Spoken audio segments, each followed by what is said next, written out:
festival has been around for many centuries. It is the Swedish tradition, also known as the Festival of Lights, which marks the beginning of the Christmas season. Gustavus has been celebrating it since 1941. Traditionally, 6 sophomore women are chosen to be a part of the court of St. Lucia. These women are chosen by their peers for exemplifying the qualities of the legendary Lucia. They include courageous leadership, service to others, strength of character, and compassion. We celebrate the life of this young woman, Santa Lucia, because despite facing many trials, she remained faithful in her devotion and service to God, as well as to other people. St. Lucia reminds us that although we will face many trials and storms in our lives, we must keep going, because we are all called to be servants of Christ. She is a great reminder of the hope that we have, and that there is light that comes out of the darkness. As you listen to the legend of St. Lucia, I encourage you to think about what it looks like to live a life that is devoted to bringing hope and light to other people. So as the legend goes, a woman named Lucia, which also means light, was born into a prosperous family in Sicily.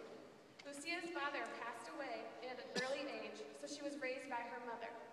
Her mother continued to raise her under the Christian tradition, despite living in a time where Christians were being severely persecuted and even killed. While Lucia was a young woman, she was engaged to be married to a pagan man. Her mother became very sick.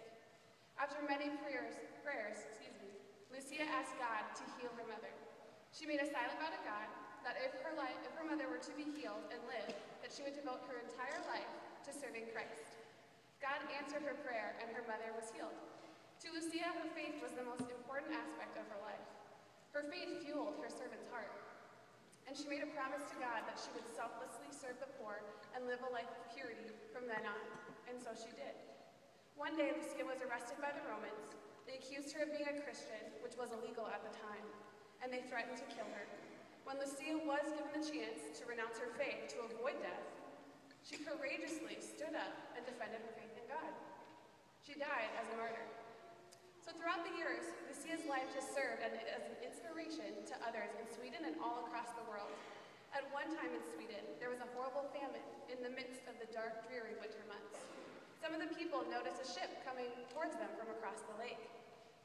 But it wasn't just any ordinary ship, because at the helm stood a lovely and beautiful young woman, dressed in white, with a face so radiant that there was a glow of light about her head.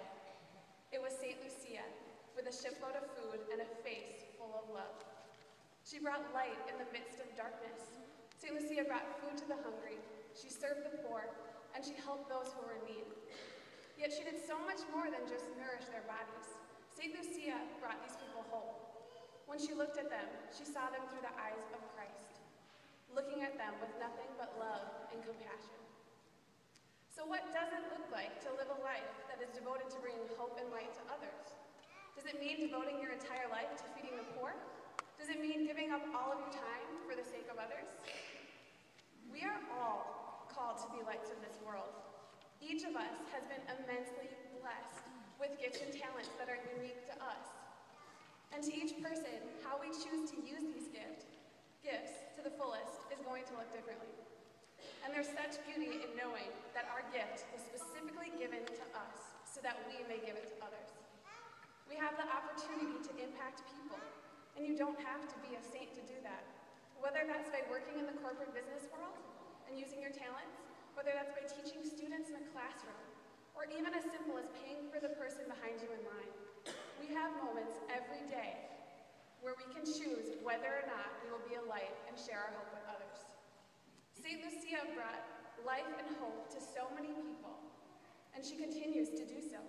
She didn't serve other people because she wanted to be talked about centuries later. Instead, St. Lucia was a light because she realized that she had been immensely blessed more than she ever deserved. It was out of this thankfulness and appreciation to God that she wanted to live and share her life with Him in every moment that her life may bring. She was successful in devoting her life to serving and honoring God and others. And she did it not because she had to, she did it because she wanted to.